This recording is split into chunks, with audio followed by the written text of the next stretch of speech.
پیغمبر ابو بکر کے پاس چلے گئے، ابو بکر کے گھر چلے گئے۔ میں نے کہا یا اللہ، نبی کی امانتیں تو علی کے حوالے ہیں، رب کی امانت کس کے حوالے ہوگی؟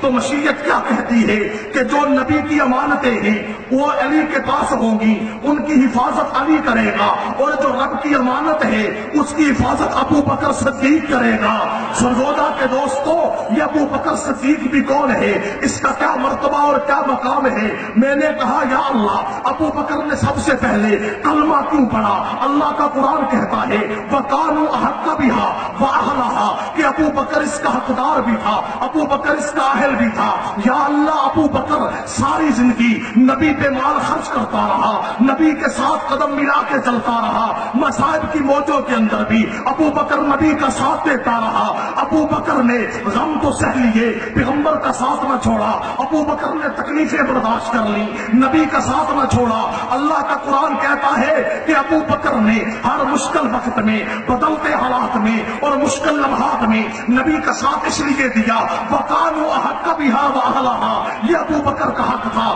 ابو بکر اس کا اہل تھا۔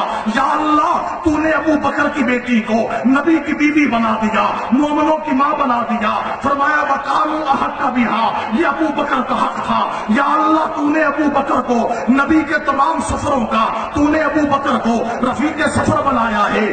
اللہ کا قرآن کہتے وَقَالُوا أَحَقَّ بِهَا وَأَهْلَهَا، ابو بکر اس کا حقدار بھی تھا، ابو بکر اس کا اہل بھی تھا۔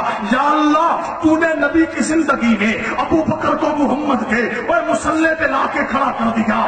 یا اللہ، اب محمد مقتدی ہے، ابو بکر امام ہے، 17 نمازیں نبی کی زندگی میں پڑھائیں۔ یا اللہ، کیا وجہ ہے؟ اللہ کا قرآن کہتا ہے وَقَالُوا أَحَقَّ بِهَا وَأَهْلَهَا، ابو بکر اس کا حقدار بھی تھا، ابو بکر اس کا اہل بھی تھا۔ یا اللہ، پیغمبر کے وصال کے بعد ابو بکر کو پیغمبر کا مصلح بنا، ابو بکر خلیفہ بلا فصل بنا، ابو بکر نبی کا جانشین بنا، ابو بکر نے صحابہ کے سروں پہ دست شفقت رکھا۔ اللہ کا قرآن کہتا ہے وَقَالُوا أَحَقَّ بِهَا وَأَهْلَهَا، ابو بکر اس کا حقدار تھا۔ یا اللہ، ابو بکر کو نبی کے روزے میں جگہ ملی، اور جنت میں جگہ ملی، اور دنیا جنت میں جائے گی، ابو بکر تو آج بھی جنت میں موجود ہے۔ اللہ کا قرآن کہتے وَقَالُوا أَحَقَّ بِهَا، یہ ابو بکر کا حق تھا، وَأَهْلَهَا، ابو بکر اس کا اہل بھی تھا۔ میں نے کہا یا اللہ، آج روزے میں ابو بکر بھی موجود ہے، عمر بھی موجود ہے۔